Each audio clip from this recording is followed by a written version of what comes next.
ಇನ್ನು ಬೆಂಗಳೂರಿನ ಫ್ರೀಡಂ ಪಾರ್ಕ್ನಲ್ಲಿ ಬಿಜೆಪಿಯಿಂದ ಪ್ರತಿಭಟನೆ. ಸಿಎಂ ನಿವಾಸಕ್ಕೆ ಮುತ್ತಿಗೆ ಹಾಕೋದಕ್ಕೆ ನಿರ್ಧರಿಸಿದೆ ಬಿಜೆಪಿ.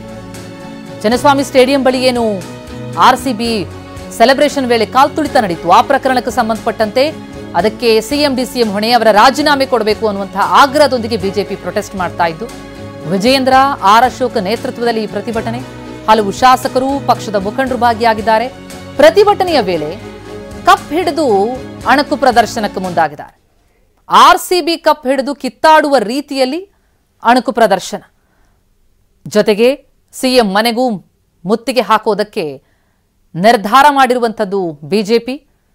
ಕಾಲ್ತುಳಿತ ಪ್ರಕರಣಕ್ಕೆ ಸರ್ಕಾರವೇ ಹೊಣೆ ಅಂತ ಕಿಡಿಕಾರ್ತಾ ಇರುವಂತಹ ವಿಪಕ್ಷ ಸಿಎಂ ಡಿಸಿಎಂ ರಾಜೀನಾಮೆಗೆ ಆಗ್ರಹಿಸಿತ್ತು. ಸಿಎಂ ಮನೆಗೂ ಮುತ್ತಿಗೆ ಹಾಕೋದಕ್ಕೆ ಪ್ರಯತ್ನಿಸಿದ್ರು. ಆದರೆ ಅದಕ್ಕೂ ಮುಂಚೆ ನಾಯಕರು ಅರೆಸ್ಟ್ ಆಗಿದ್ದಾರೆ.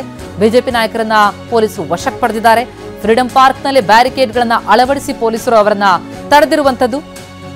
ಸಿಎಂ ಮನೆಗೆ ಮುತ್ತಿಗೆ ಹಾಕುವಂತಹ ನಿರ್ಧಾರಕ್ಕೆ ಬಂದಿದ್ರು ನಾಯಕರು, ಆದರೆ ಅವರನ್ನ ಫ್ರೀಡಂ ಪಾರ್ಕ್ನಲ್ಲೇ ತಡೆಯಲಾಗಿದೆ.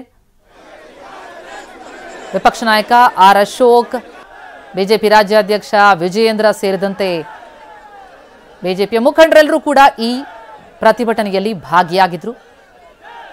ಸಲವಾದಿ ನಾರಾಯಣಸ್ವಾಮಿ ಸೇರಿದಂತೆ ಬಿಜೆಪಿ ನಾಯಕರುಗಳು ಆಗ್ರಹಿಸ್ತಾ ಇದ್ದದ್ದು ಸಿಎಂ ಡಿಸಿಎಂ ರಾಜೀನಾಮೆಯನ್ನ. ಸಿಎಂ ಮನೆಗೆ ಮುತ್ತಿಗೆ ಹಾಕುವಂತಹ ನಿರ್ಧಾರಕ್ಕೆ ಬಂದಿದ್ರು. ಆದರೆ ಅದಕ್ಕೂ ಮುಂಚೆಯೇ ನಾಯಕರು ಅರೆಸ್ಟ್ ಆಗಿದ್ದಾರೆ ಫ್ರೀಡಂ ಪಾರ್ಕ್ನಲ್ಲಿ.